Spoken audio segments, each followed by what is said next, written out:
It's time for our next big adventure. We are driving the Pacific Coast Highway, starting in Malibu and making our way north. So join us as we explore the beautiful coastline of California on this epic road trip.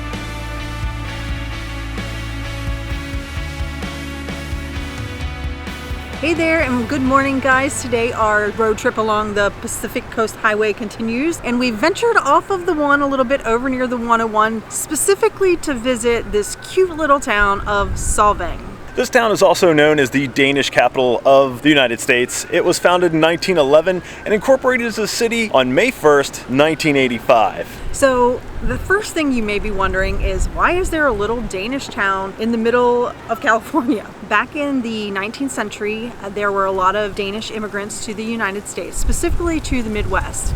And there was one guy, a Danish guy, who really wanted to bring a school to the emerging West Coast. His name was Benedict Nordentoft. Say that 3 times fast. I think I said it right. And so basically he bought a piece of property out here, came out here, opened a school, and a lot of the other Danish people followed him from the Midwest. I mean, it gets a little chilly out there. I don't blame them for coming to sunny California. And so Solvang was basically born, and they kept along with those Danish culture and tradition and really wanted to bring that to their new little town here. And so it is like this little European city here in the middle of California.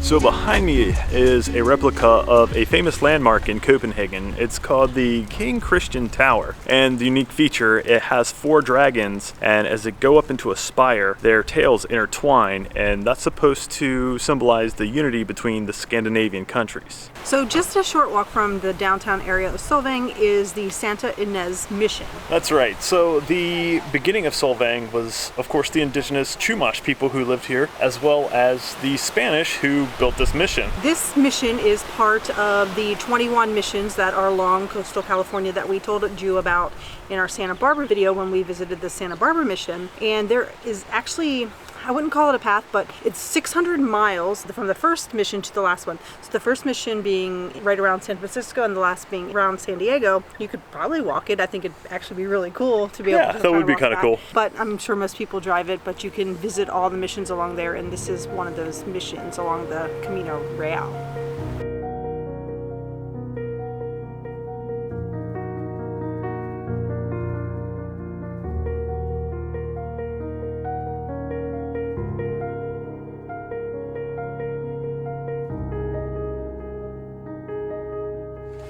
Welcome to another episode of History Makes Jed Hungry. We know you didn't expect anything less than we would have to get food somewhere in this video, so we wanted to really try some like authentic-ish Danish food, so we went to the Solvang Restaurant. We ended up ordering 2 combination plates. One, I guess the Danish are famous for open-faced sandwiches, so we had that one. And it had it was a ham and pea sandwich, a cheese sandwich, a meatball and cabbage, which I think was my favorite. And what was the other one? Oh, like a roast beef and pickles, like quick pickles, I think. And then the other plate it had a Danish sausage, meatball, mashed potatoes, red cabbage, and mixed vegetables. And it was also really good. I really, really loved the meatball. I think that's why I like the sandwich and the meatball. I'm a meatball person. You are a meatball. I don't know if that's a nice thing to say or not. I think it is. I said I like the meatball. Walking around Solvang, you can see the architecture is very European. We really miss international travel, and this kind of makes me feel like I'm in Europe again. Supposedly they have 5 windmills here. I think we've seen 2 so far. Yeah, so we're going to continue to walk around. Hopefully we'll see more of them as we do. They're really cool. So they're not working windmills. So if you watched our videos from when we went to the UP and down the coast of Michigan, we actually stopped and saw a windmill. It was shipped from the Netherlands over here and then rebuilt on site there. They are national monuments in the Netherlands, so I don't think any of these are actually from the Netherlands. I think they were built here. Fake windmills. How dare they?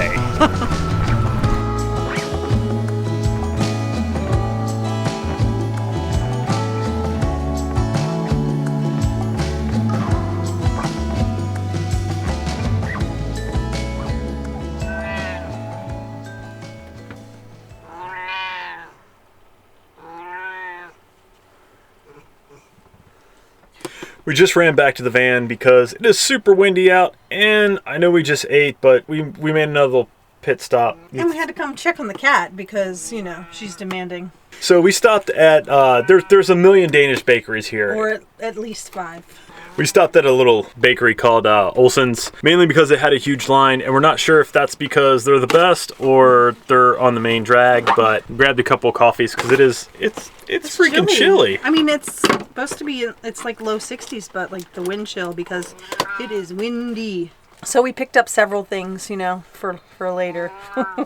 I can't eat anything right now anyway. But anyway, we got a couple Danishes. We have a strawberry Danish for Jed. I got a lemon Danish. And then they have these like waffle things that are filled with like raspberry and buttercream. Yeah. Yeah. They said it's their most popular item. It's their most popular item. So we tried it. And then Jed got some German chocolate cake. And I got something called a Swiss Delight. Swiss Delight. They say they're the only bakery that makes it. Those, so yeah.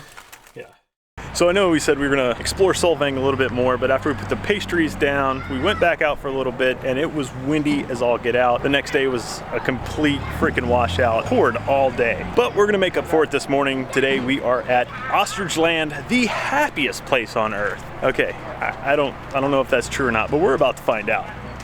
Time to feed. Sandy, of course, has to feed the animals because that's what Sandy does.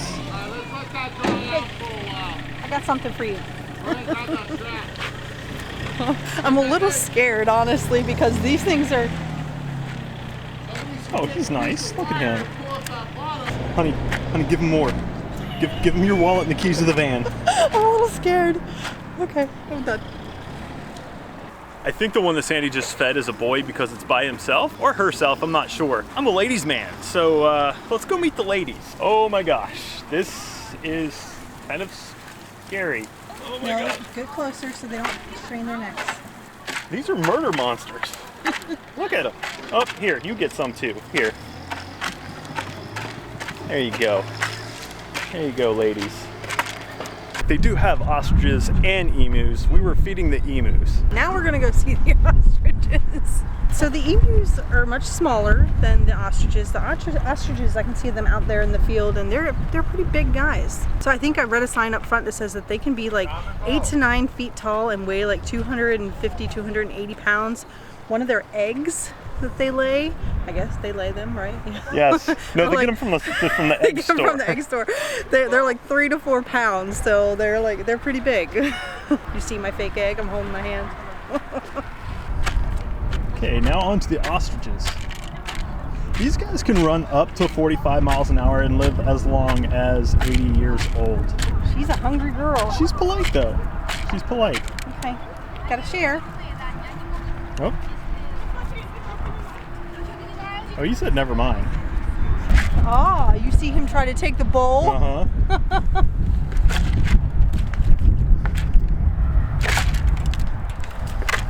That's why they tell you to hold it with 2 hands. So we told you a little bit about the ostriches, so a little bit about the emus. So the female emu is actually bigger than the male. She can lay an egg about every 3 to 4 days, and she can produce eggs for 25 years or more. So what do you think? That was lots of fun. That was a truck. That was a lot of fun. It's probably honestly the most fun I've had in Solvang. They're really cute. I love the emus and the ostriches, and I mean, you don't get to see, like, I know that ostriches are from Africa, right? I'm not sure where the emus come from. Probably similar, right? Maybe. This is why you tune into our channel, for straight facts. Anyway, we're going to be leaving Solvang today, and we're heading back over to the one, and we're going to continue heading north. And as we were going down the road, we saw a sign for the Purisima Mission. So it's actually the Mission La Purisima Concepcion, and it was the 11th mission that was built. As you know, we've already visited a couple, and we find these very interesting. They're just cool to kind of see and explore, whether you're religious or not. They're just beautiful buildings. They are representative a lot of the culture that was for this area, and just kind of really the history of this area on the coastal California. So yeah, we're gonna go check this one out too. Okay, Kita, we need you to stay and guard the van. Can you do that?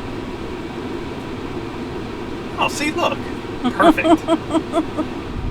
So this mission is markedly different than the others that we have visited prior. This one is actually owned by the state. It was found in near ruins and it was actually rebuilt by the Civilian Conservation Corps in the 1930s. Has a huge visitor center with more information on the Chumash people. You'll also notice that the other missions that we went to were built in a quad. Basically, there was a big open area in the middle and then the grounds or the walls kind of contained that. This one here is actually built in a linear fashion.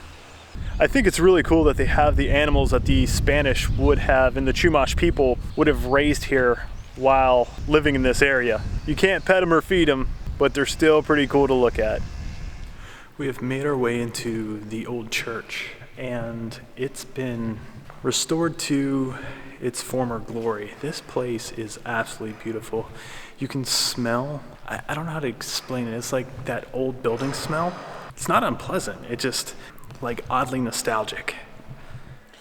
So this room right here is really interesting because when they were restoring this, they left this room as is so that you could see kind of how the walls and everything were put together. So if you look like right behind me, you can see like the original structures of this building, which is really impressive. One of the great things about this mission is that it's totally historically based. You'll see displays talking about the effects that these missions had on the indigenous people, and unfortunately it devastated the indigenous populations. Their numbers declined and a lot of their history and culture was lost due to these missions.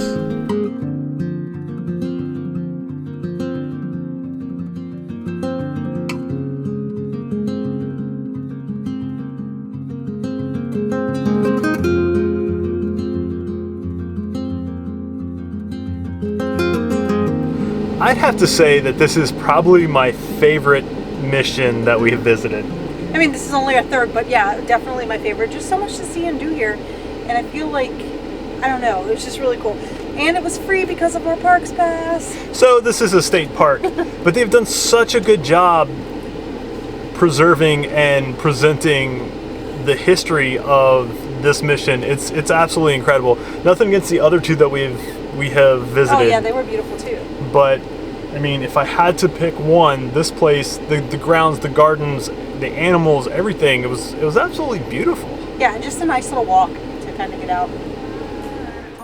On the next episode of Wonderful Revolution, our Pacific Coast Highway adventure continues. So be sure to show us a little bit of love by hitting that like button. Go ahead and subscribe so you don't miss this adventure, and we'll see you next time. And until then, stay wonderful. Call it a day.